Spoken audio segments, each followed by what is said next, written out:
Building in a Small Town, where we're talking to entrepreneurs, community leaders, policymakers, and more to find out how they're building things in small towns. I'm your host, Shelby Smith.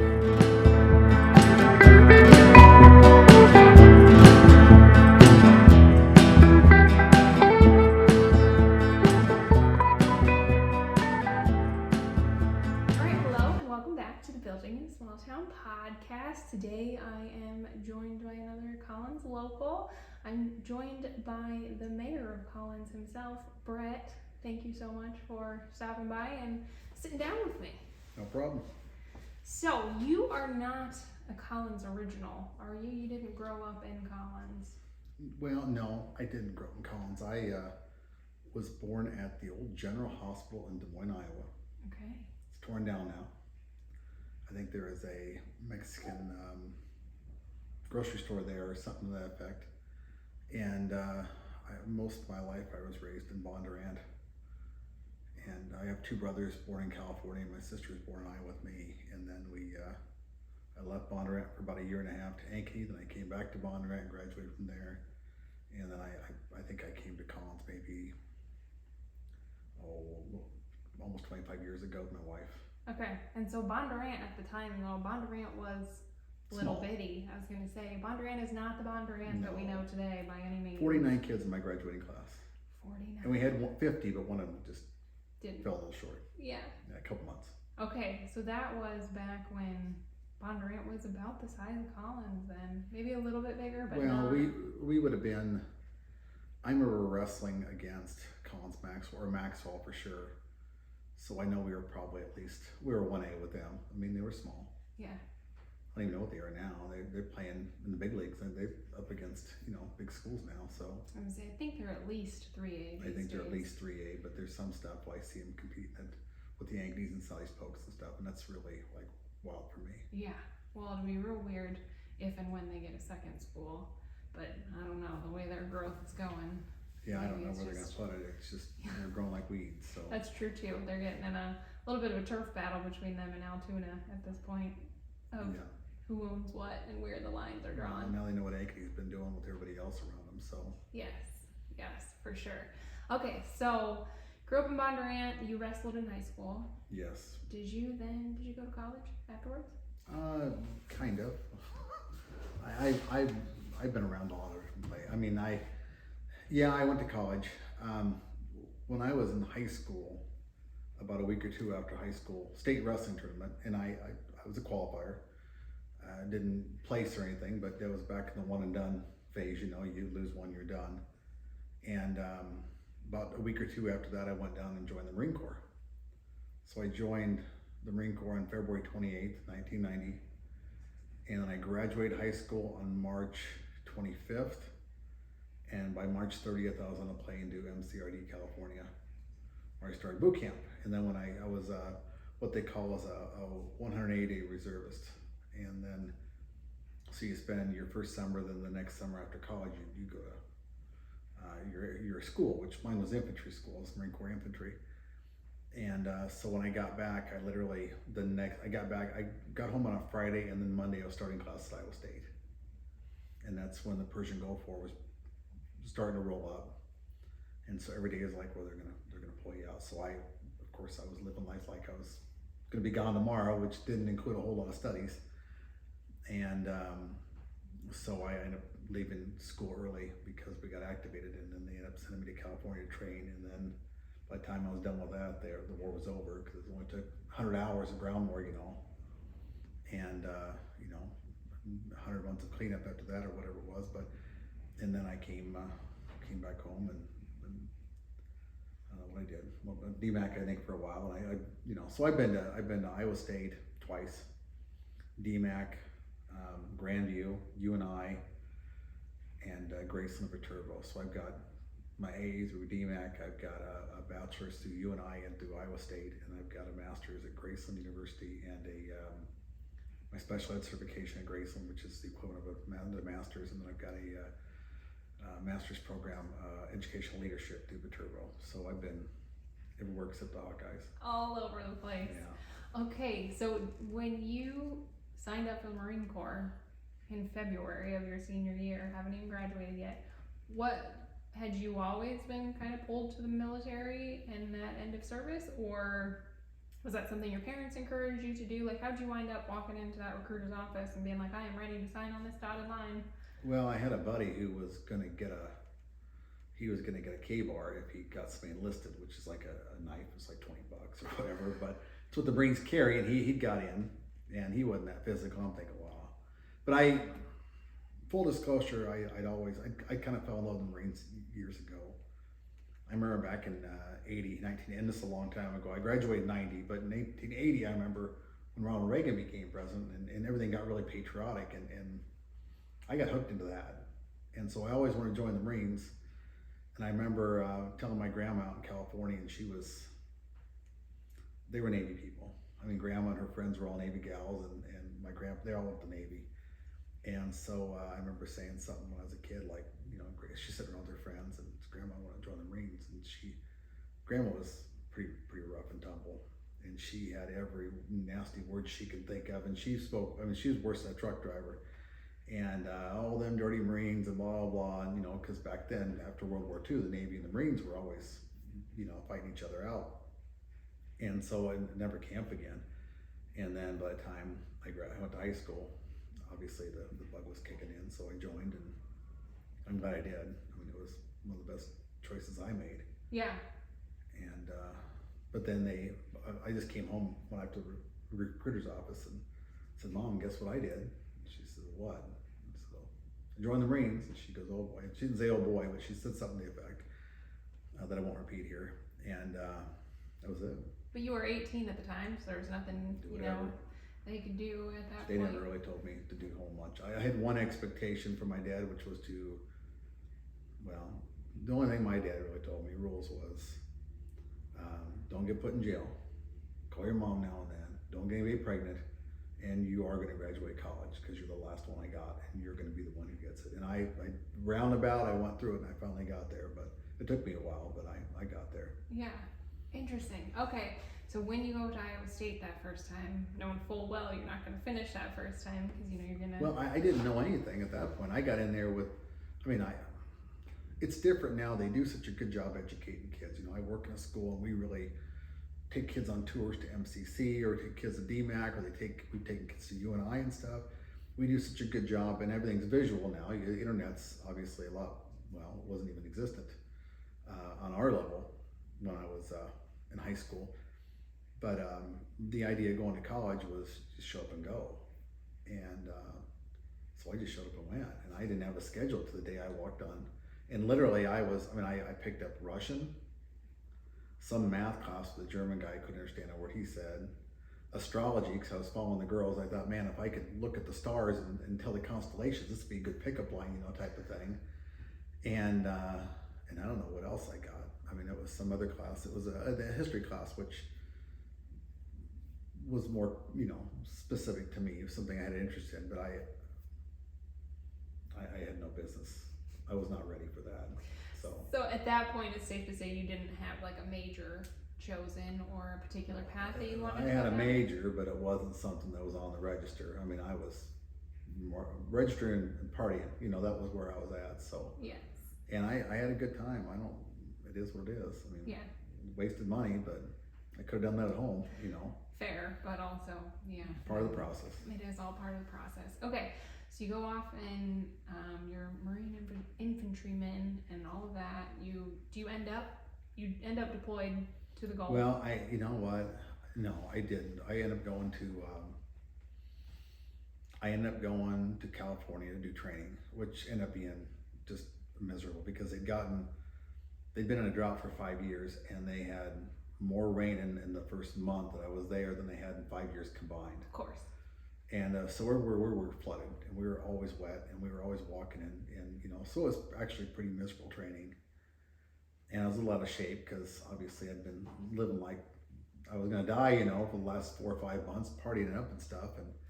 And so when I got there, I was not prepared to do what I did. And I got through it, obviously, but I was not an elite Marine at that moment, you know, when I walked in the door. And of course, when I left, I wasn't feeling pretty good. But and then by the time we were out, and cycling back, the guys I would have gone with were already coming home, so I missed that one. Gotcha. So did you end up international at all? You just... Most of my time in, and I have almost 14 years in, was either preparation or was training scenarios, and I part of me would say I'm really lucky that I just, actually having to go out and kicked indoors I didn't have to deal with that, but part of the way I feel real guilty I didn't either, because that's what you sign up for, and you, why them, why are they have to do it? And it was nothing, I wasn't dodging it, I wasn't trying to avoid it, my number never came up, I guess, so. Yeah, well, and I think that's common for servicemen who end up in a peaceful time. I think that was common in the lead up, post Gulf War up until 9/11. You look at majority of the 90s. I went back in after 9/11. Did you? Okay. I went back in the Army National Guard. I went in as an intelligence analyst then. Okay. And so there was a window where I could have been deployed, but I was getting out before I would have got back, and so. Yeah. It just ended up timing. Timing was just, it is what it is. Yeah, well, and it's just needs of military, and they put you where, and it's sometimes just roll of the dice. I don't think you feel guilty for that, but I understand. No, but I don't feel guilty by something I did. I don't have any regrets in anything that's not where I'm at, but it's almost like a survivor's guilt. Yeah. That you have, and then there's always that, I shouldn't say I don't have a regret. I'm a history guy. Obviously I teach history, and I have a certain connection to it, but a lot of the things I talk about, things I get passionate about in class, and the only thing I can draw the kids in is telling these stories about these people and all these things they've done and stuff and places they've been. And when you have a short window where you could be part of that history, and it doesn't happen, then you feel like, well, you regret that. I mean, you wish you could have had a sensibility of it, but on the same note, to what end? I mean, right. Where did we end up over there? And that part is frustrating, the way that ended up, and I won't get into that, but I just think it was wrong. Yeah. Okay, so you go to California, you go through your training, you come out a little better human perhaps than you were when you went in, at least better physically conditioned. So then you come back, you go back to school right away? I worked a little bit because I came back in an odd time, and then I went back to DMAC and did that for 3 semesters, and then I transferred up to UNI for a year, and then I had to drop out for a while, for about 5 years, and then I went back, and when I went back everything started happening really fast. I just didn't slow down after that point. Yeah. So when you went to you did your associates at DMAC, right? Basically just got your gen ed stuff out. Well, I didn't even get done with DMAC. I left there to go to UNI to live with a buddy of mine, the guy who suckered me into the Marine Corps. And maybe you need to quit following I his know. Yeah. He lives in Minnesota now, but anyway, he lived right down the street from me. We'd been friends forever, but I lost my train of thought. So you go to UNI. Yeah, I went to UNI and went up there, and then, like I said, life happens, and I ended up leaving school for a while, and then my first daughter came along, which was really the catalyst for that. And then you have an unplanned life change, and so I left and just worked jobs I hated for a while, and then one day I just woke up and I said, man, is this really who you want to be? Is this what you want your kids to think of you when you're old? And so then I got my act together. I just quit my job and just jumped in with both feet and just figured it out. Worked 3 jobs and tried to raise my kid and go to school. And so at the time when you have that 5-year hiatus, shall we say, did you stay up in Cedar Falls, or did you? No, I was back here. Okay, you were back here in Central Iowa. Okay. So when you went up to UNI initially, that was not motivated by, had you decided on the education path yet? Like, had you decided that you were gonna eventually become a teacher? I knew probably. Okay. It was teaching school, and I was taking a lot of history classes, and obviously I've been always gravitated towards the history because that's what I teach now. It's a natural fit for me. But you know, I played around with a couple different ideas. You know, but yeah, I was probably gonna be teaching. Yeah. Okay, so you finish up with UNI the second time. Did you go? Well, actually, when I didn't, it's funny because UNI sent me a letter and said enough credits to graduate. So really, okay, you know, okay. So I sent the letter application and they sent me a diploma. And there was nothing formal with that. And then at that time, I was wrapping up Iowa State around the same time. So everything started happening.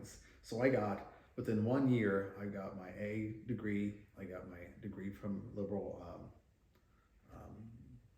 sciences, Bachelor of Sciences from UNI, and then I got my history degree from Iowa State. Okay. Just boom. And then I had my first job interview, I had a job offer, and I started teaching.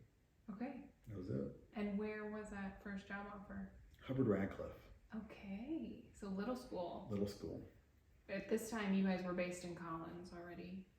Yes. No, I was not with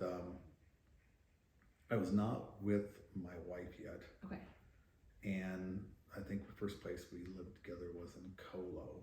I think I was living in Radcliffe when we first started dating, and then we ended up Colo for 6 months and came to Collins, and we've been here ever since. So. Okay. And she's originally from Collins. She's lifer. Okay. She's only been out of this town for like 6 months.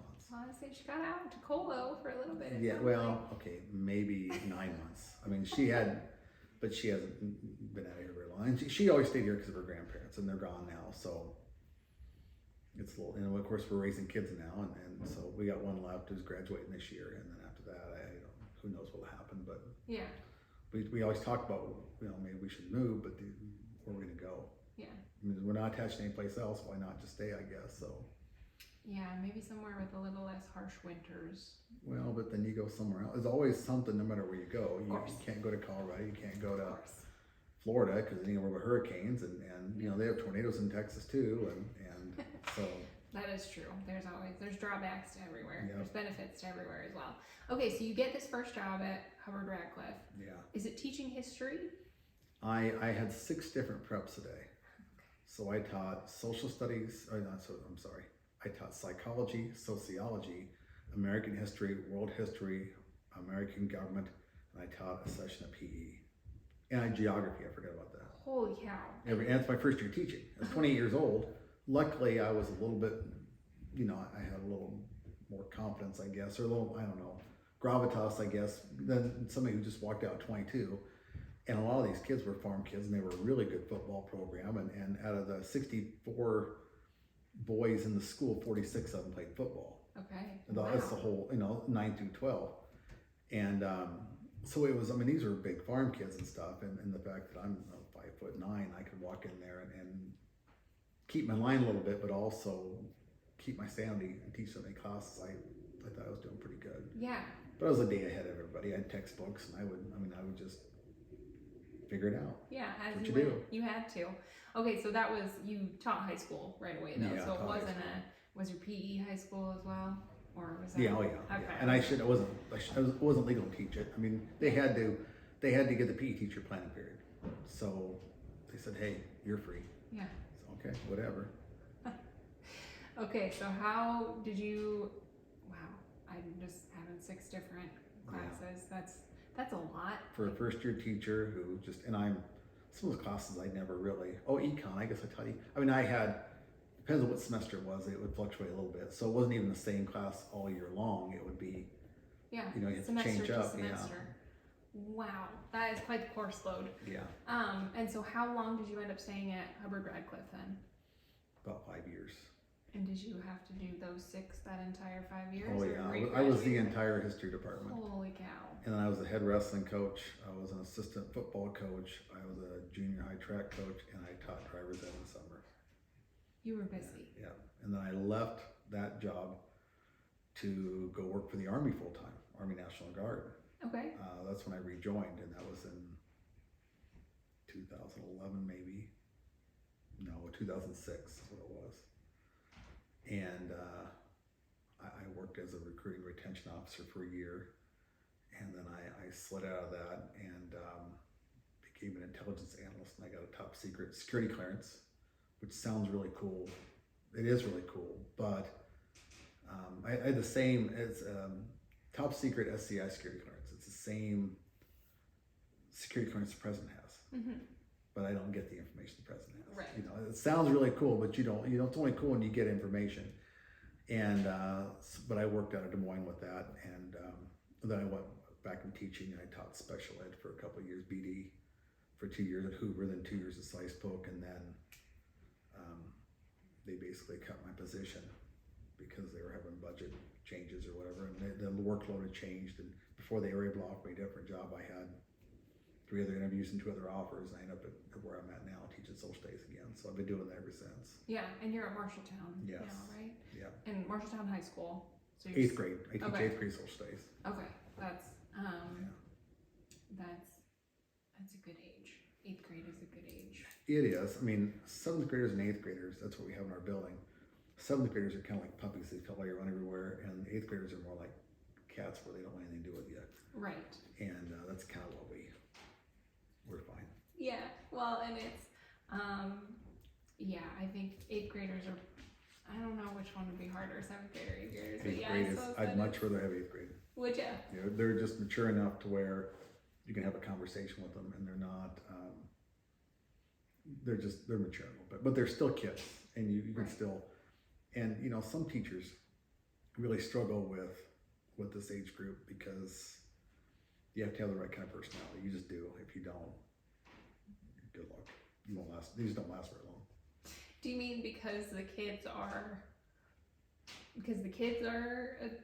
What do you mean? Well, education has changed a lot anyway, so it's not just the kids, but the kids. You have to have. If the kids are like sharks, man, if they smell blood, they'll swarm and they'll ruin you. I mean, they'll take you over, and you just got to be able to just keep them in check in a way that's not puppy chest and in your face type of thing. You got to just know how to. You got to manage them, and there's a skill set to it, and not everybody has it. Yeah.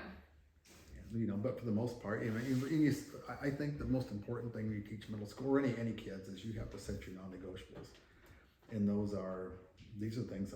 Little stuff. If you don't have a pencil, I got a pencil. Now am I irritated? Yeah, but I got a Chromebook. Don't worry, I got a spare Chromebook. Charger. I got 4 of them. Don't worry about that. But if you're not in my class on time, that's a problem. And I watch kids go to other people's classes all the time. That doesn't work for me. Yeah. And it's pretty rare they come in my room. It's pretty rare to call the office. It's pretty rare to escort somebody out. I mean, I just don't have the other issues that other teachers have because I know how to respect the kids, but hold them accountable in a way that's not over the top, and I don't make a mountain out of an anthill type of thing over issues. I focus on the non-negotiables, and because of that, I think for the most part, the kids, they just respond. Right. So- They respond and they respect you. You have your standards set. They're not or like you said, not over the top standards. You're not asking I'm too not much. unreasonable. No, it's just the basics. And I don't take it personal too. When a kid has a bad day, they're having a bad day. It may be because of something happened outside that school that you can't control. Why do you want to beat a kid overhead over a bad day that he's already having that probably started long before he saw you? Right. And so you got to be willing to recognize those things and have those conversations and be able to just treat every day like a new day. And I'd even say every minute like a new minute. You just got to be able to shift gears that easy and just once again not take it personal, brush off an issue and move on. And sometimes you need a break. Sometimes you got to step away because something really gets you. I don't care how good you are and how long you've been doing it, but I don't have a lot of those. I feel good about that. That's good. Yeah, it's got to be nice too to have one focus of just social studies now. But social teaching is a lot different than it used to be when I got into it. It used to be they used to always promote this idea of autonomy, where hey, you get to do your own thing, your own classroom, nobody messes with you, and that's not true. Not anymore. It used to be that way, and you see a lot of veteran teachers who struggle from going from that autonomous classroom to this cooperative teaching, this cooperative model we have to have with other teachers now, and it's all about professional learning communities and building common assessments and doing all these things and pacing And the veterans who struggle to step into that mentality are the ones who are getting left behind. And then you got the new teachers who don't know how to be autonomous when it comes into play. They don't know what to do when their projectors don't work or the internet's not working. They don't have a bag of tricks to fall back on like teachers do who didn't have those things before. So I'm in a pretty good spot where I can kind of just straddle both sides of both worlds, and it doesn't matter what happens. Generally, I can figure something out. So I don't have any wasted time in my classroom. I can always go to something else. I've always got something. Even if something's not working or something like you said. I expect it not to work, and part of that is because some of that is the way I was raised. You just figure things out. But part of that's, goes back to that military training. Mm-hmm. Is, you plan on the worst. Don't expect support. Don't expect anything. You got a mission, get the job done. Don't come to work and complain about how bad things are. This is the job. You don't like the job, go find a different job. Right. And people do. It doesn't mean you can't complain or vent sometimes, but long story short is you still got a job to do, and you got to still step up and do it. And it doesn't matter what goes wrong, just make it happen. Yeah. You signed up for it, so. Well, and it's the way it is in the military. That's the way it is when you're helping run a town. I mean, the same thing. I mean, things happen that you don't expect. You don't sit there and stare at it because it's not going to get done by looking at it. Right. Just find a way to do it. Yeah. So let's talk about that. How long have you been the mayor of Collins? This is my 8th term, so I'm about 14 and a half in. Does it feel like it's been 14 and a half? Yeah, it does. What compelled you in the first place to be like, you know what, I'm going to throw my hat in the ring? Well, every assessment, and those assessments you take when you're a kid, they're really good. Mm-hmm. But they said I was going to be I could either be a cop, I was going to go in the military, I was going to be a judge, a lawyer, a politician, a history teacher, a professor. That's every one of them. And I'm at a point where I probably could teach college courses on the side. I've been in the military. I almost went to law school. If it wasn't for the money, that was when I went back to school. Was one of the two. You were a history major. So I was very close. I was very close to going, and I would have had. I got a good mind for that. I really do. I mean, there's some things you're good at, some things you're not, and you lean into strengths. And I think interpretation of the law and presenting facts and stuff is pretty good area for me. But it just seemed like the right thing. And people were talking about how the town was dying all the time. The town's dying. We might have to unincorporate whatever. And I didn't want my kids to be raised in that. I'm like, we can do better than that. And so this would have been like 2010-ish, right? Yeah. Okay. So 2010, did it feel like the town was dying? Yeah. Why? Tell me a little bit about that. Like, what were there specific events? Were there things that closed down? Were there people that Main Street was barren. There was nothing here. And it was all boarded up, or things were decrepit or dilapidated. And then you've got, almost no business in town, was just non-existent. And, you got a lot of people who are all going different directions. And just the mood was just a negative energy. And I think people still want to do some good things around here, but they didn't know what to do about it. And when you have a problem, you don't necessarily have to have a solution, but you got to start moving a direction. Right. And you take that one step at a time, and you start putting one foot in front of the other, and eventually you're going to get where you want to go. And I knew that there were 3 main areas that this town could improve on, and so I came into it. Every year I focus on one area, the next I just keep rotating back, and when things come up, and you don't plan on having all of a sudden people's houses are flooding. Okay, I guess I'll take a break from this and go focus on this for the next year, and which is what's had to happen. But we've done a lot of things with bringing in some new housing. The houses hadn't built. There hadn't been a new house built here in 20 years before I got in here. We've had a handful of them, which is really good because we've been able to tear down old houses and build these in-lots. And our main street is really completely different, and just a fresh coat of paint is an amazing thing. I was able to go to the county and talk the county into instituting a couple of different grants, which would directly benefited us, and recruiting people to come in, changing attitudes, trying to get more people involved. And then pretty soon what happens is when you are a catalyst for change, the change starts to go on its own. You don't necessarily have to work so hard because other people say, well, we can do this and we can do this. And then things start bouncing off each other, and pretty soon you start having more and more positive energy. And you know, I think one of the first things that really, I think, helped us Main Street was the idea of a wellness center. Everybody thought I was crazy for that, but here we are, you know, 14 years later, it's still going. Yeah. And so was that a like kind of first order business when you got, how old is the wellness center? I mean, well, about 13 years maybe. It within the first year. I was gonna say that's like 2000, yeah, it'd be 2011, well, 2010. I had to see, the way I looked at it was, okay, we can make a fitness center, and what we can do is we can raise grant money, which I'd never written a grant before. We can raise grant money, and then we can use that to rehab a building. And once we rehab that building, then what we can do is we can rehab that and then move to a different building and rehab that one and just keep working down Main Street. Well, we fixed 3 buildings with that mentality. And that's huge on a small Main Street, but all of a sudden those 3 buildings are viable now. And everybody thought, like I said, they said, oh, it won't work. And the council, a bunch of old guys, and they're all good dudes. Most of them are gone now. In fact, at least 3 of the 5 are passed away now. But they couldn't wrap their minds around the idea. But I think we're getting tired of me just asking. So I was asked a million questions when I came in. That's the big thing, is you have to be curious when you get into something, because if you're not curious, you're never going to find your way. You just got to ask a lot of questions. And what were you asking? Were you just everything from, where does this money go here? Where does that, why have you guys done this? Why isn't, you know, just everything that would just annoy you to death, like, you know, why is the sky blue, Daddy, you know, type of thing. And I think they were annoyed. And finally I said, listen, I want to raise some money for this wellness center. I don't want it to cost the city anything. Will you guys let me write some grants for it?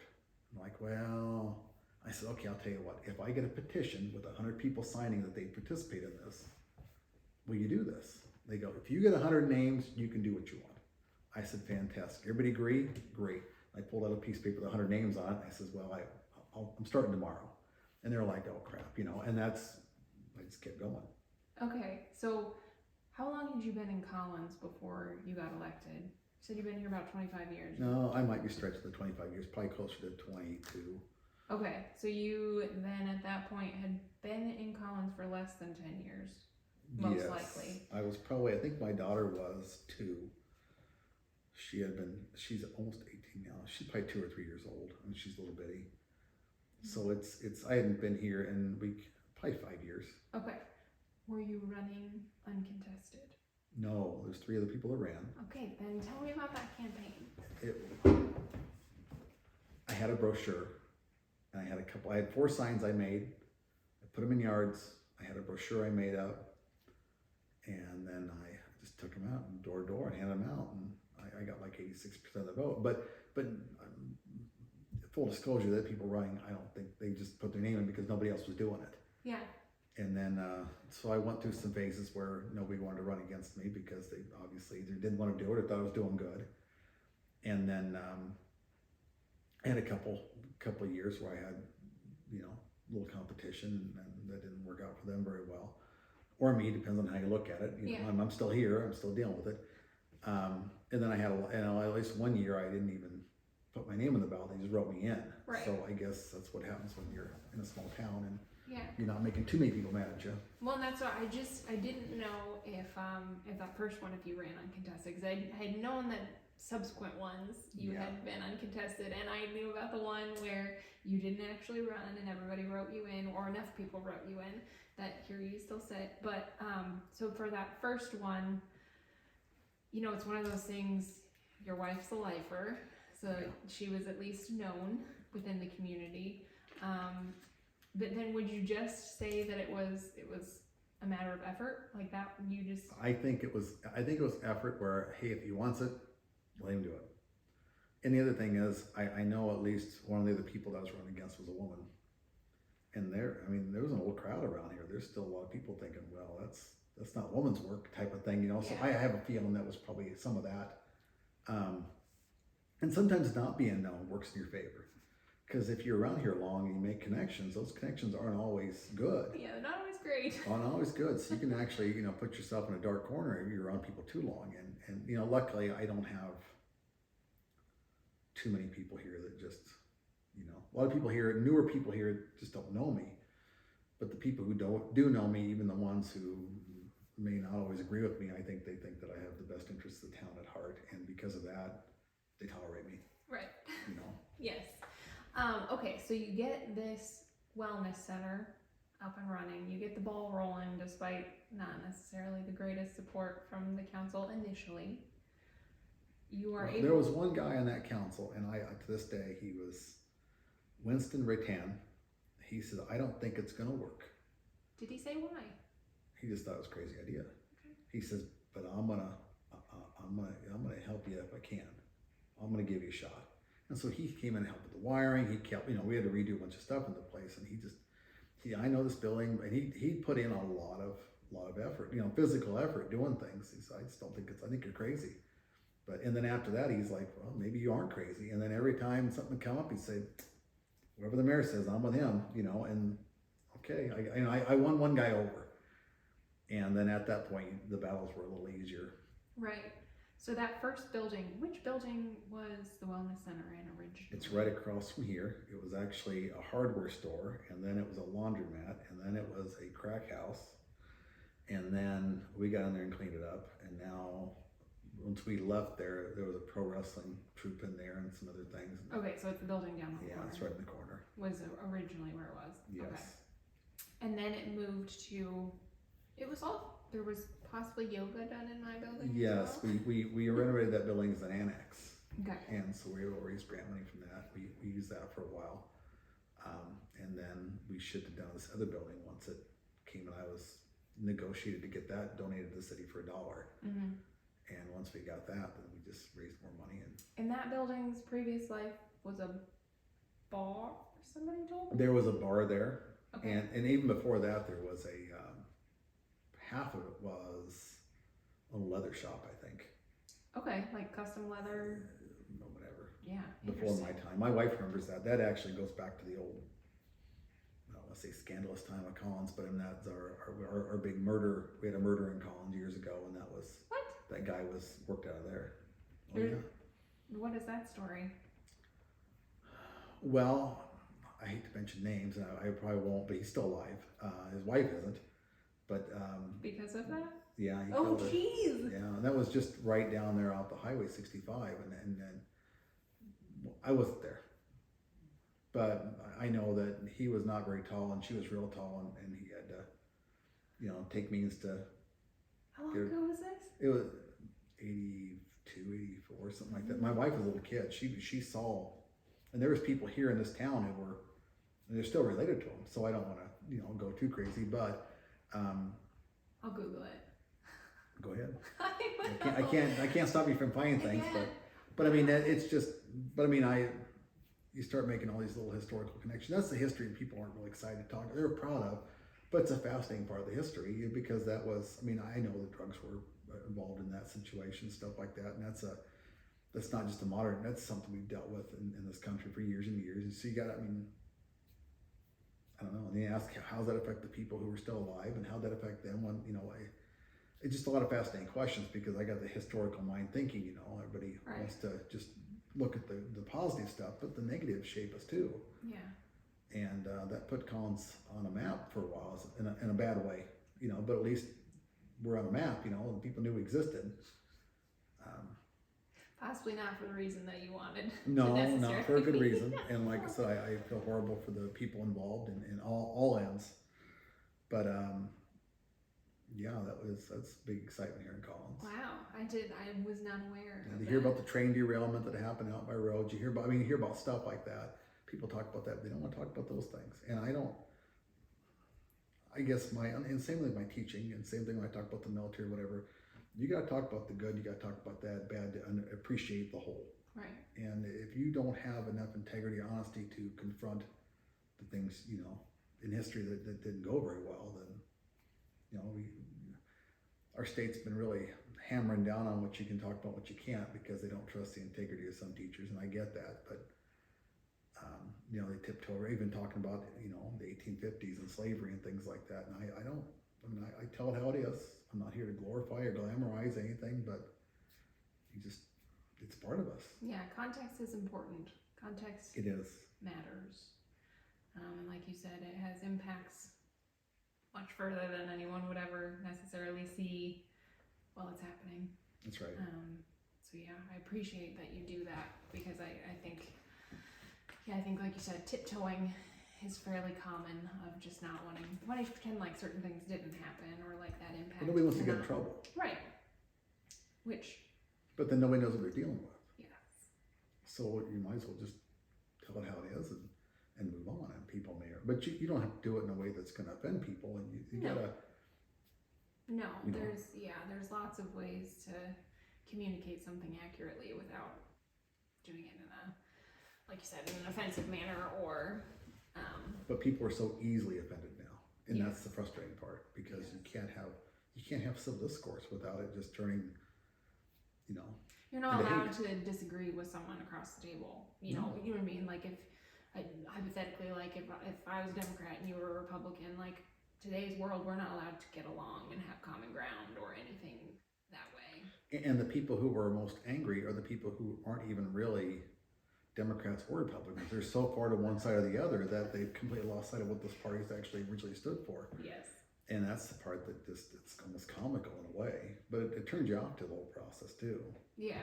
No, Okay, so go back to your 14-year tenure now that we're working on, as you've gotten into your mayor role. So you get this wellness center up and running. You've rehabbed 3 buildings in the process, which is freaking cool. Funded mainly by grant money, so this isn't even all by grant money. So this isn't even costing the city anything, really, at this point. So win-win all around kind of a deal. So then once you get that done, what's your next sort of, what are you looking at next? Here's the thing, and I gotta be careful with this, because I know that I've been a very integral part of revenue. Okay, I mean, I know that I've been the grant writer, and I know I've either been a cheerleader or going out to outside sources, so I know that I've been part of this. But there's no one person that gets to make all the decisions, and so when I'm saying, I'm doing this, I'm doing that, I'm really coordinating with the council, public works guy, outside agencies, city clerk. I mean, you're making a team move forward. Right. And so we've had a lot of good things happening over these 14 years, and I've had the privilege of working with a lot of different people. Sometimes I got along with them, sometimes I didn't, but they've all brought something important to the table, and I don't want to minimize that, but I do know my role has been the rainmaker, and I'm proud of that part. And I'm also the guy who looks at things and says, why not? Why can't we do that? They did it, why don't we do it? We can do it better. And then sometimes you need somebody else with more level head saying, listen, slow down. We don't have to do all at once. And I have a habit of sometimes, you get running so fast, your legs can't quite keep up. And so I need that sometimes, and that's good. We've had some really level-headed people who've come along and been the voice of Jiminy Cricket, so to speak. My wife included. I mean, she'll say, well, slow down. And that's been good. Yeah. So I guess what I'm saying is, like, you get a catalyst on Main Street that is the wellness center. Here's the thing. It's not, and I got to qualify this too. It's the Main Street was why I wanted to do it. I wanted this house to be full of stuff.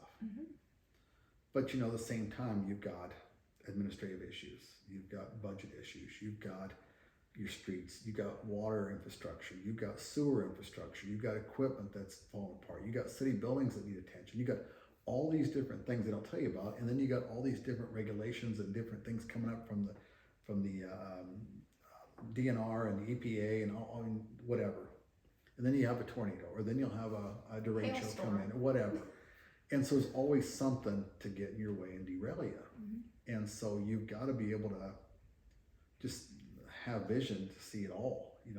It's kind of like we were watching the game today earlier, Caitlin Clark, how she can look at the court and sees everything. Well, if you want to be effective, you got to look at everything. And I think one of the things, and everybody's got their strengths, there's some things I'm just not very good at, but I think one of the things I do fairly well is I can see a lot of different variables at once, and in a very short period of time I can just find a way to put those pieces together and just kind of keep things working. And that's probably the only reason I've kept my sanity with all the different things, because we've replaced our sewer lagoon in this town. Huge expense. We're still paying on it, by the way. And that that fell in my lap when I first got here, though. Yeah. I mean, that was the first thing I had to deal with. That and a lawsuit they were fighting with somebody over, and man, I just got this job. I don't want to do this, but here I am playing lawyer, And then, we had some major storm mitigation. We've done some major stormwater repair, and we've upgraded, Highway 65 that come through, and now we're working on the Heart of Iowa Trail, and so once you get a catalyst, that helps you get a lot of other things going, and some of the more sexy projects, I'll call them, which is a new wellness center. People like to give money to that, but who wants to give money to sewer lagoon? Yeah. There's no plaques down there you can go look at to recognize people. So you're trying to make things happen on Main Street, but on the same time you've got stuff going on over here that nobody's seeing about or talking about, that you still got to balance and make happen at the same time. So there's no catalyst for those stuff. You just have to find a way to do it. Mm-hmm. But when we talk about Main Street, you talk about the wellness center, then you get a facade grant to just, because one whole side of town was just painted brown. You know how depressing that is? Was it really all brown? Well, if you go down the street here, the brown on the Patterson building down there, yeah, the whole other side was brown. Oh. And so I just got a facade grant to the county, which I, been encouraging anyway. And so I got some paint, and I hired somebody to paint it. That was pretty easy. All of a sudden, wow, that looked really good. And then you tear down an old building across the street, the old grocery mart, Barrett's grocery mart. We tore that down because the whole roof was in. I got some grant money for that, so we tore that down and put an amphitheater. We got the mural walk, and and then pretty soon what happens is, as you start doing that, other people start seeing changes, and then they start making investment, and they start doing things. And you're an example of that. I hunted you down at a flea market to get you to come down. That's what I always tell people, because they go, "Why? How did you wind up in Collins?" I said, "It was Brett." I said, "It was the mayor."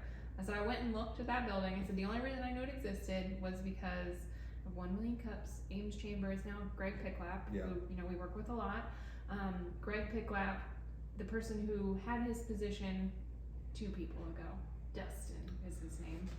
He had said, "Hey, there's this building for sale. Do you want to go take a look?" And so I came down and I took a look, and I think I brought my dad down at that time to check things out and everything. And I remember the ride home, me being like, "Yeah, it's like 25 minutes away." I was like, "I don't know, it seems like it's a little bit far away." Not like 3-4 days later, you show up at my booth at the Ames Farmers Market and you say, "Here's my phone number, we want you in Collins."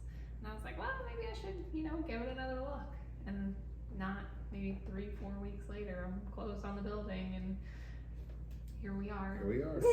So, on a podcast, yes, rambling on. Yeah. I think when people feel like their contribution is needed or important or valued, the buy-in becomes much stronger. Yeah. And that's whether it's in the classroom, whether it's as a city, in the military. I mean, I had guys that led. You can always tell the good ones from the bad ones in terms of leaders, because the guys who were the good ones, we'd have run off a cliff for them. And those people always wanted to emulate. And what was about them? Well, number one, they made us feel like we were all important. We were valued. Mm-hmm. Even if we were the lowest guy on the totem pole, they'll still made us feel like we had some value. And that's the way I try to treat kids in my class. That's the way I try to treat people in town. And sometimes I do better than other times. I mean, but relationship building is everything. And I think one of the things, as a county-wide, as a city-wide, I think the more outreach you have to people and different groups and communities and organizations and stuff, the stronger we are as a whole. Right. Yeah, I would agree with that. And so what do you feel like has been, what's one of the, it might be the very first project that was thrown in your face, right? When you first started, it might have been that lagoon project and the lawsuit associated and everything. What do you feel like has been the most challenging project over your tenure so far? Oh, I think painting some of the bricks on City Hall was my biggest. Oh my God. That was Can you tell that story? So I have heard this story kind of secondhand through a few people. Can you tell this story? Well, you know what? I asked the council, and I didn't do it without asking, but I said, listen, I want to do a little painting on it, paint a couple of bricks and stuff on that. Go ahead, whatever. At this point, they whatever, they didn't care. And so I got some paint and I painted the bricks. Well, there were a couple people, one in particular, who was just, oh boy, I had literally destroyed the earth, you know. I mean, we're having a meltdown because of paint on these bricks, this historic building. And I hate to tell them, but the bricks were, I mean, part of the paint was just to protect the bricks so they didn't decay any further, because they were literally, we couldn't afford a tuck point. We couldn't afford to, it was just bad. And it's a really old building. And so we just painted a few of the bricks like underneath the windows. And it was bad. And my choice of initial color probably didn't help me any. What was your choice of initial? It was like a blue color, which it really popped. I thought it was cool. But I used that as a primer, and I ended up coloring it with red, which actually matched the trim from the new roof we had to put on there. And now they didn't say anything about drilling holes in it and putting the digital sign on the same wall. But that little bit of paint, I thought I was going to have to, you know, it was bad. And then I think I brought up the idea of having a dog park in town, and I didn't even do anything with it. You know, I had a petition, you know, going against it, just crazy. I'm like, and one of the people was saying, we don't want, you know, dog feces all over and stuff, and our kids play down in that park. So, well, the idea is to keep it out of the park and in an area where it's contained. I mean, and that's still not a dead issue. I still like to get one of those, but I don't know. It's usually the little stuff. It's not the big stuff. Yeah. It's usually little stuff. The little stuff that you don't see coming as it's going to be a problem. But then you see, you know, you have things like, you know, we were able to get a couple grants for a meals program in town, and one through CDBG and one through the county, and so on a couple occasions we were able to just feed people for free, and the amount of people that show up to that thing and the amount of goodwill that would spread, and even when people had to sit and wait in line, they just sit and talk and have a conversation, and it was just a really, you know, for every negative thing there's always something that overwhelmingly just makes it a beautiful thing. And you know, having those little victories like that are just way better memories. Yeah, then yeah. Like I said, I think I heard that brick painting story initially from Dustin, because I think that you guys had like maybe 3 or 4 council meetings like where that came up as the issue. It's either that or a dog issue or something. I mean, it's usually it's stuff that just doesn't affect the viability of the town long term. Right. I mean, you know, we're trying to come up with ways on how to increase tax revenue without actually increasing tax revenue through TIF, and we're trying to find ways to, you know, fix this problem and face that problem and try to help somebody over here who is not in their home, or, you know, whatever, a million different things. And then, you know, you're battling over bricks, you know, bricks or dogs, you know, and or cats. So it's just like, man, those are the things I hate. I hate those meetings. Yes, but they're all part of it. But one of them I brought on myself. I should have anticipated there'd be somebody mad about it. Of course. And she still won't talk to me. That's fine. I built a whole historical society for them. She's on that crew and she still won't talk to me. But that was all with grant money too. Yeah. Never got to thank you on that one either. That's okay. Well, I'll tell you thank you. Yeah, well, I appreciate it. That's okay. I don't care if I get thanks or not. I really don't. I mean, when looking at it, knowing that I had a hand in it, and once again, I had a hand, makes me feel good. Yeah. So now, as you are, you know, 14 years into this, you have really seen, you know, Main Street transform. There's been other things that you guys have been able to get across the line, improvements you guys have made. Do you get the same sense from those people back in 2010 that said this town's dying, we're gonna have to unincorporate? Some of them have expired. Okay. I mean, that changes things. Well, yes, but the ones who are still around, do you get the vibe from them that? No, you don't. I don't feel that I haven't felt that in probably 10 years. I mean, that started trickling away rather quick when you started making some changes. All you gotta do is breathe a little life into something, and all of a sudden people realize it's still got a future. Right. And then they become active participants in making that future more viable. And I haven't seen or felt or sensed that, you know, that doom and gloom for a long time, which is wonderful. Mm-hmm. Because you know the library improvements, I had nothing to do with that other than administrating the building or leading the meetings that approve the expenditure, this much, but I know that when you see change happening in town, it inspires other people to take up the mantle and so I think in some small parks, some of these other things we're probably helping that, and then you got other businesses and you coming in and doing what you did in this building, and once again, you got to have a catalyst, and I think the first thing of this Main Street was that wellness center by hands down. Yeah, and then everything kind of snowballed Just from there. started, it didn't happen overnight, but started rolling through and happening. Yeah, so I just had coffee very recently with another Brett who's a mayor, not currently serving as a mayor in Nevada, but Brett Barker. Yeah. And he said He's running for for Iowa DO House. spot. Yes. But so he's served quite a few terms in Nevada as mayor, and they've also, done a lot of things on their Main Street. Like Nevada's really transformed, I would say, in the last 10 years. They've done a nice job. 1,000%. But he said one of the common misconceptions about a mayor position is like once you get elected, like you don't have any power to necessarily do anything. It's not like you're out here giving executive orders. No, or anything but you do though. You have the ability to empower other people. So that's what he said. He said, I have the ability though to be the biggest cheerleader for everyone. To, like you said, to empower people, to make them understand or realize the difference that they can make, the impact that they can make. Is that? No, I agree with that 100%. I mean, and it's not just that. It's about you're also a pitch man. Pitching ideas.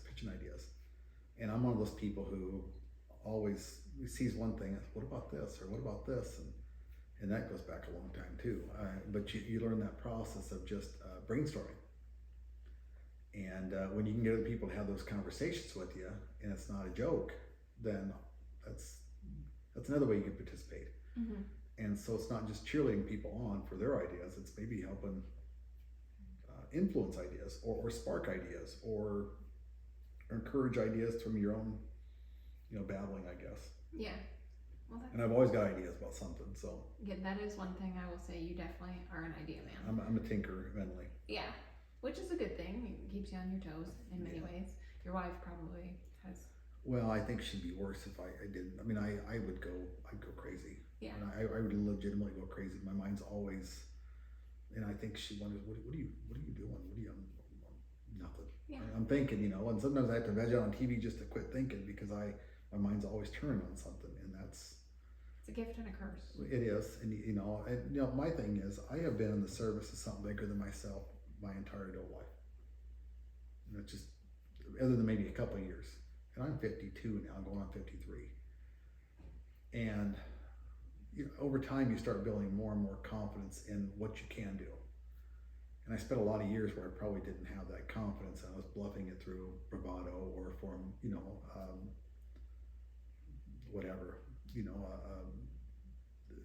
I probably came across as ego or whatever, and sometimes because you're trying to be, but over time you settle down and start, wait a second, I can actually help somebody. I can actually do something good here. And so every time you get to have those conversations, those relationships, build those networks, encourage people, cheerlead, that just adds to the positive influence that you have on the world around you. And I think if I can leave this world having left it a little bit better than when I found it, then that's all I can. Yeah, that's all I can do. Right. Yeah. I think that's a pretty good outlook. So talk to me about your most recent property acquisition. The old gas station. Yeah. So what is? Do you know the history of that building at all, or? A little bit. I mean, a lot of my best history I get is from my wife saying, "I remember that. This is not this person used to live here. I think she gets depressed sometimes going up and down town. All the people she knew lived here, there, and they're all gone. Right. And she doesn't know any of the people in town because we just have so many new ones coming in. And but that was one of several gas stations in town, and that was used to be called Dick's gas station. I don't know maybe the official name, but it was a Phillips gas station. I've seen some pictures of it from the 1960s, and it's but it's been around for a long time, and but it's been storage forever. And I just got sick of looking at it, and finally I just got really lucky and just started talking to the guy who owned it, and just build a little relationship with him, and he wasn't going to sell it to anybody at all. And I had no idea. I sent him a letter. He calls me back. I said, what do you think? He said, I'm not going to sell it. I said, okay, well, if you change your mind. And then a couple days later, he said, well, I think I'm going to sell it. I said, okay, and a day later, I'm not going to do it. A day later, he says, okay, let's do it. And it was literally just like that over a week's time. And so I went to the bank and got the money and here we are. Slowly nibbling away, going into bankruptcy, I guess. Yeah, aren't we all? And I don't have any good plans for it. I've been looking at that for so long, and I hate when I drive through a town and I see boarded up windows on Main Street. I really think this is true. It's like just seeing a series of broken dreams, or lost dreams, or dead dreams. Because each one of those buildings housed somebody's livelihood, something they had their passion, something they believed in, something they wanted to succeed. And sometimes they worked, sometimes they just aged out and were able to retire, sometimes they didn't. I see that gas station as somebody's dream. And I know that dream is long gone, but if I can do something to restore peace, that's like the most iconic building we have in our community. For some reason, I don't know why. And it's super visible too. Super visible. You know, you're coming from the south. It is the very first building that you see, partly because it's really ugly green and white right now. Yeah, well, I'm working on that. I know. Partly because the color scheme's terrible. It's half painted, but it's so prominently visible. I'm listening to you. My daughter keeps texting me. I just need to tell her that. You're all right. I need to tell her that I'm in an interview. Yeah, no, that's okay. It's one of those, you know, you're coming from the south. That is the very first thing that catches your eye as that bright mint green. I know. And I don't know what he was thinking with that, but I'm just going to paint it white. But it's the biggest problem with that building is the sewer. Yeah. Because it's on old septic, and that's the part I don't have money for. So now I have to wait. Yeah. I just have to wait for a while. So it's gonna. Well, if you want to have the septic working, I know a guy who potentially just passed his septic exam. Well, got certified. I talked to you about that, but I think we may have to bore under some stuff and get to it. That's the problem. Otherwise, I'd be. No, I know. I'm kidding. Yeah. We don't know for another. I don't think week and a half whether he passed his test or not. Well, I don't. So. I won't be doing anything for at least a couple. I promise you that. Well, there you go. Especially since I don't have $15,000 to do what I gotta do. Yeah, but I'm just saying, if you didn't want to hook up to the sewer and you did want to just stay on septic, I probably know a guy that is now. I don't think I can stay on septic. Yeah, I have to. Yeah, I would love to just have septic there, but so I don't know what I'm gonna do with it. But we're, you know, my wife and I would talk about things all the time. We'd like to bring back Junior sometimes, and you know, we had a little store here, and Junior worked there, but Junior doesn't have anything since they sold the building and kicked us out. And really, we didn't make any. We lost money on it, but at least, you know, a couple of these older people had a place to go and hang out and do something, give them some meaning in life. And that meant more to me than the money. Yeah. People gotta have meaning. They gotta have something to get up for every day. If you don't have that, then what do you have? Yeah. What do you feel like, is there something Collins is missing right now that is really preventing a next step? Well, yeah.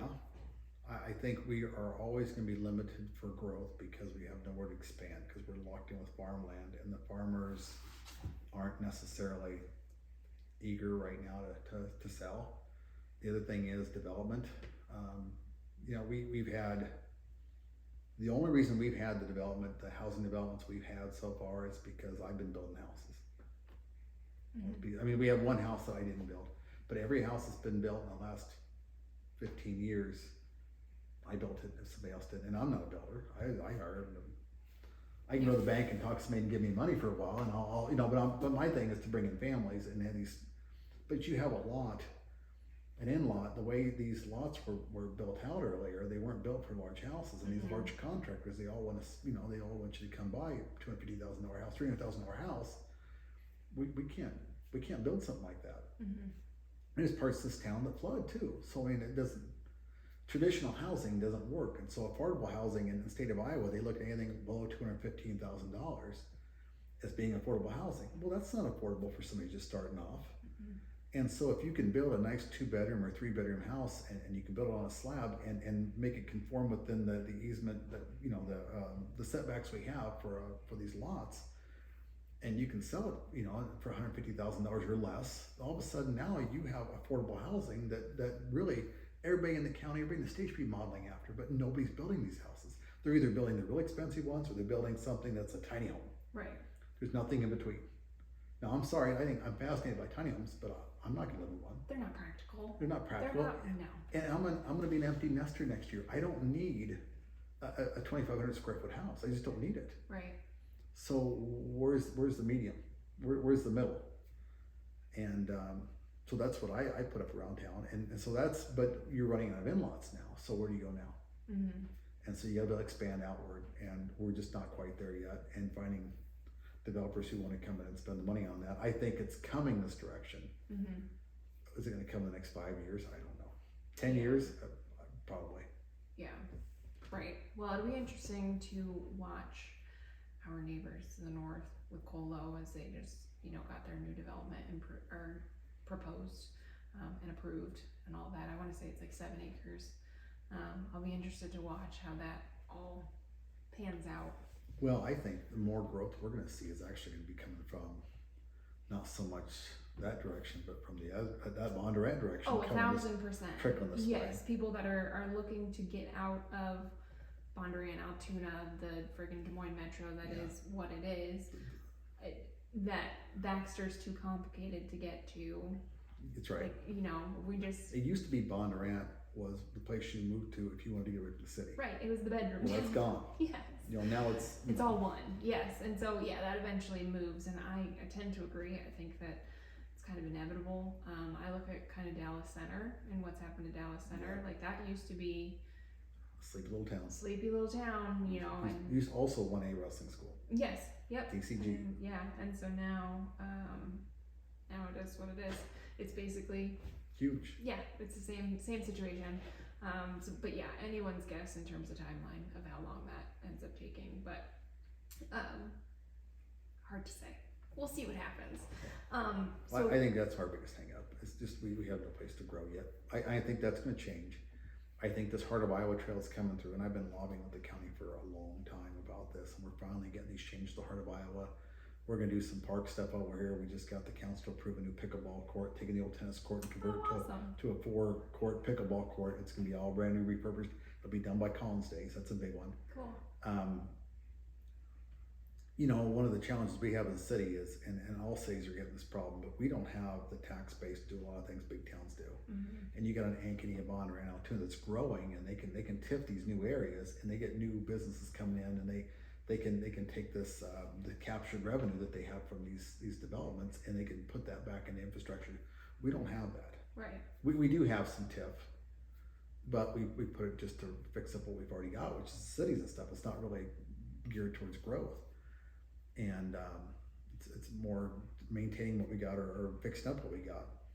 And so as a small town, I don't care where you're at, you're gonna have those challenges of dealing with minimal resources, and that's where the grant writing's come in for me, and that's why we've had the success we've had, because that extra revenue coming in. And that's something I'll track back to you the way I was raised, going off not having much. We had to figure out a way to do it. The Marine Corp and the Army too, to an extent. Army always had it better than the Marines, but you don't have what you need, figure it out, make it work. Like, okay, you still got a job to do. And that's the mentality I bring to this place, and I think that's probably helped me be successful in what I do. Everything I do is just going off the idea that you got to find a way to do it, even if you don't have the revenue. Yeah. So our biggest challenges are, obviously, we have limits to our growth, but the revenue sources and things like that that's something you got to deal with. Right. Well, and that's, going back to the grant writing thing, there was a guy, I think he works for the DNR, I don't remember, but I do know he did some sort of certification at Drake University where they were like focusing on small towns and grant opportunities and things like that. I know. But he was saying in their case study that like they basically found, there's a abundance of funds available to a lot of small towns like ours. It's generally speaking, they're just missing someone to go a champion of the project, shall we say. Well, and that's tough to do. Like for me, and I've been the champion in terms of, trying to. You're only one person, you're limited on time, all Exactly. the things, yes. And we don't have another grant writer in town. Yeah. And that's made it challenging for me because there's a lot of things I'd like to be able to do, but it's not my full-time job. Right. Sometimes I wonder what would happen if I just could get everything I've got into this. Where would we be? And that part is kind of depressing sometimes because I feel like I'm hamstringed.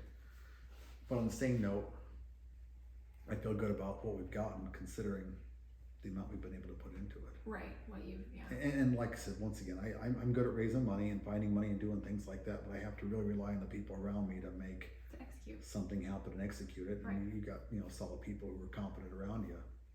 It helps. You got to build a team. Yeah, you gotta get people rowing in the right direction. That's right.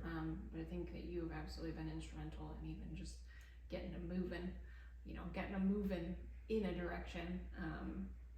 So when you look at the next 12 months through the lens of Collins or whatever lens you would like, what are you most excited about in the next 12 months? What we're talking about, Collins or my life? Either, both, all the above. Collins, I'll be happy to see that pickleball court up and seeing the changes that come to the park with that trail coming in, because that'll be like the culmination of a lot of years of lobbying and having conversations and with some of the stuff with the COVID money that came in and things like, and some things happened because of events that way beyond Collins, but we were lucky the county was really good at this, and we've been really good about jumping on those opportunities, being the first one in line saying, I'm ready. Mm-hmm. And preparedness is what makes that happen. If you're ready to jump on an opportunity, then you don't have to worry about them passing you by because you're right there to put your hand up and say, I'm ready to execute. And then if you actually do execute, the people want to give you more money. It's funny how that works. Mm-hmm. And so we've been so I'm excited about that. I'm excited that we're actually we're finishing up this community centers primarily done. We got some baseboard to put down. That's a big deal. And I think I'm just getting ready to be an empty nester here, and I've been thinking about my career and things like that. And I'm 52, almost 53, and I'm really just thinking about what it's going to look like next. What's going to be like just being my wife. That's almost a lot for me. Yeah. I started there's a girls wrestling program. I'm kind of excited about that at our school. I'm still coaching wrestling. I don't know how much longer. That's got me kind of excited. And but I also, there's some things with the county. I'm extremely passionate about veteran affairs. I'm extremely passionate about maintaining that memory, and I see all the potential with all these different organizations that are already out there, and I'm thinking, man, I can bring those people together. I mean, I know I could do this. I know I could do that. And whether I ever get a chance to or not, I don't know. But I mean, you start thinking about all things that could happen, and that gets you excited. It keeps you young, or it makes you old, one of the two. But those are, I guess, some of the things in the next 12 months I'm kind of wrapping my mind around. Yeah, I like it. So is there anything else that you want to share with people? Anything else you want to highlight? Anything you wish people knew? I don't know. I mean, there's a lot of things great about this town, and we're still not done yet. And I think there's room for somebody real soon to step in and take over for me. I really do. And I'm hoping whatever I've done up to this point in my role has set some next person up for success, but the next person probably needs to be stepping up sooner than later, because I'm at that point. We probably need somebody with new blood, new ideas, and I've got some new challenges I like to go. I want to write a little bit. I do artwork on the side. I've got a book on Amazon which nobody read, but I've got it out there in case What's you the want to name read of it? A Teacher's Journey. Okay. Yeah, it's self-published. It's the people who've read it like it. It's only about a 2 or 3 hour read. But I don't know to market things like that, so I don't have social media, so it really messes me up. I'd like to do a little more writing, and there's other things I'd like to do that may take me beyond being mayor, and plus, like I said, my wife and I are going to have to figure out how to be together after all these years of raising kids. It's always been about somebody else. Yeah. Even this weekend, we spent the whole, 6-7 hours. We couldn't even, I mean, we're like little kids. We kept getting text messages. Hey, where you at? Where you at? I'm like, you guys are like adults now. What do you care where I'm at? Leave me alone. Yeah. So we're going to have to figure that out. And maybe we want to travel. I don't know. Yeah. I don't know. You'll have time. Yeah, well, hopefully I'm young enough to enjoy it. You are.